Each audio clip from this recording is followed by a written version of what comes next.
for their braveness to call that conference. But having said that, what do we do with the talking? We've been talking over the years.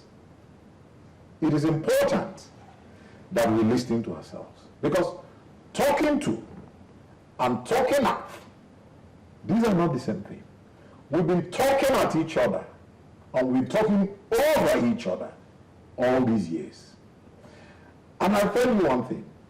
Chibok, Jos, Nyanya, and all the flashpoints we have in Nigeria, that's the ghost of Biafra hanging on our necks. And until and unless Nigeria wakes up to address the issues that are fundamental to our existence, we would not go beyond where we are. It will still recur, it will still happen, and there will be no outing. Nigeria, the way it is structured to fail. We are living in a situation where we want to paint everything to sound sweet. It is a failed state. It worries me when we have so many brilliant people in this country, and yet we all talk about the fact that we're failing, and nothing is happening. What do we need to do? What we need to do now, first and foremost, we need to address the question of our constitution. That's one. That is being done through the National Assembly. It's been done. Yes. I'm coming. Addressing it. I'm sorry, National Conference. It does not just imply accepting the fact that the constitution we run today is illegal. It is equally addressing the fact that you need to return power to who power belongs, and that's the people, and that's the region, and that's those that should be federating. The other way around, what's happening is we have a home where somebody tells you, this is how I want to run this house.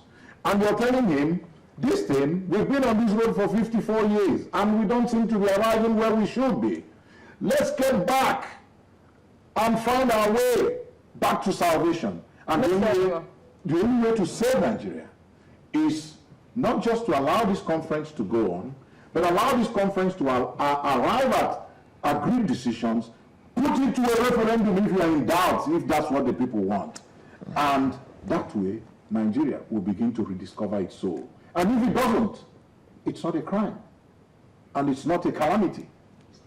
Mr. Onuma, let me quickly say this. A lot of people are saying, though, that there's been some ample form of changes around.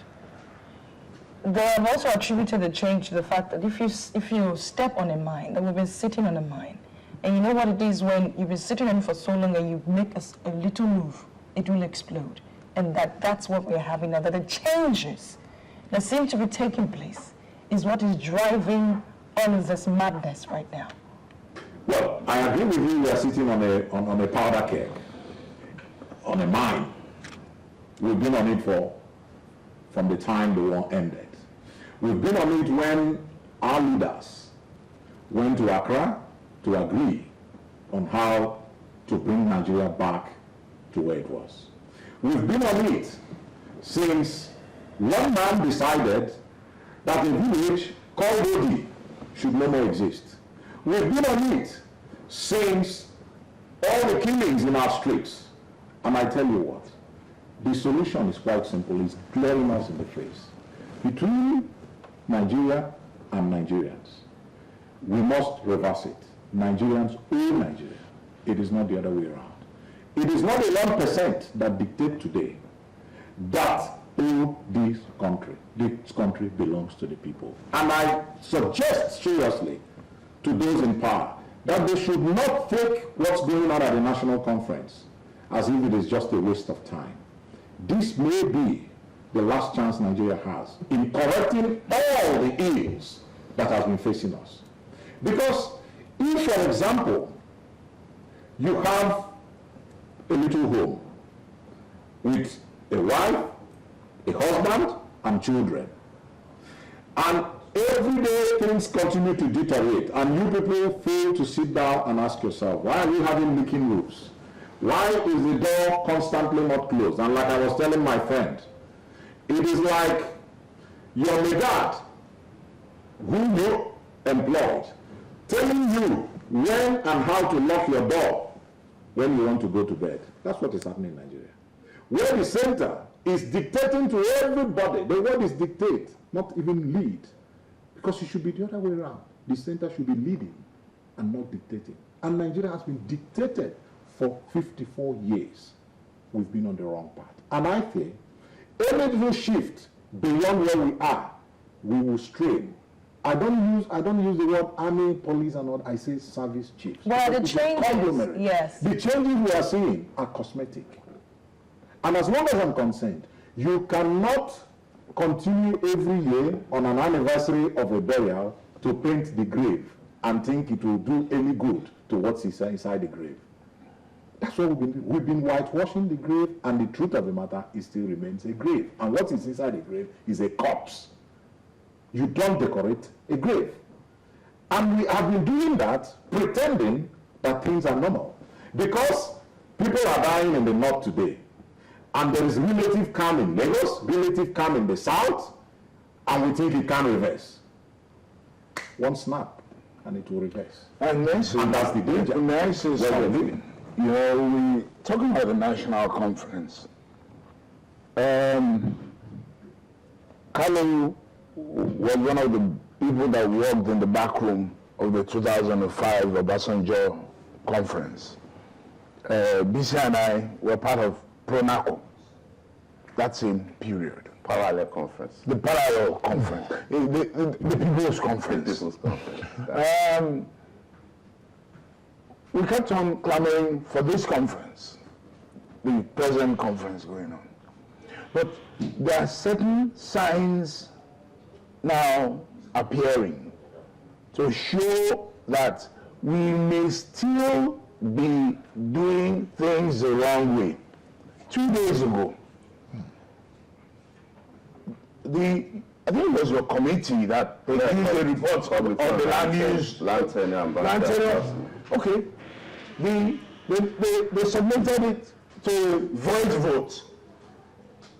It was agreed that it should be expunged. Somebody got up and said, no, you didn't get it properly. So the chairman resubmitted it to a vote. Again, it was agreed that it should be expunged. Yet somebody got up and kept shouting, no, I don't agree. I don't accept. One individual. And what did the chairman do? He did not rule that it has been voted out. He did not say, okay, let's have a division to be sure. He said, let's warehouse it until next week. That is a failure in leadership. You cannot have a failure in leadership of that level, that magnitude, and expect that things are going to go on normally.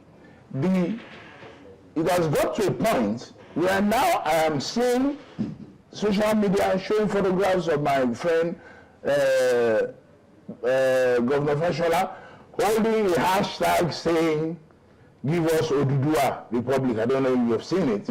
I've seen it all over the place. I haven't seen it, but I can tell you. I can tell you that, I mean, you know what Lagos State submitted at the National Conference, their position. Yes. They're not even interested in regionalism. At all. That's a matter for another day. Let us look at, this is the Southwest position. It says regional autonomy or nothing. The Southwest. That's Southwest. This is Southwest position. You can reduce it to those same words. Regional autonomy or nothing. The Southeast position is the same. On Aburi we stand. On Aburi we stand. Okay. Now, if 3 zones, and we are getting indications that the middle belt position is nearly similar. It has not yet been stated, but we'll hear it soon. If 3 or 4 zones are asking for a change towards a system that we have practiced and seem to work, at least better than this current system, why should 2 dominate 4? Okay, let me put that question to you because you are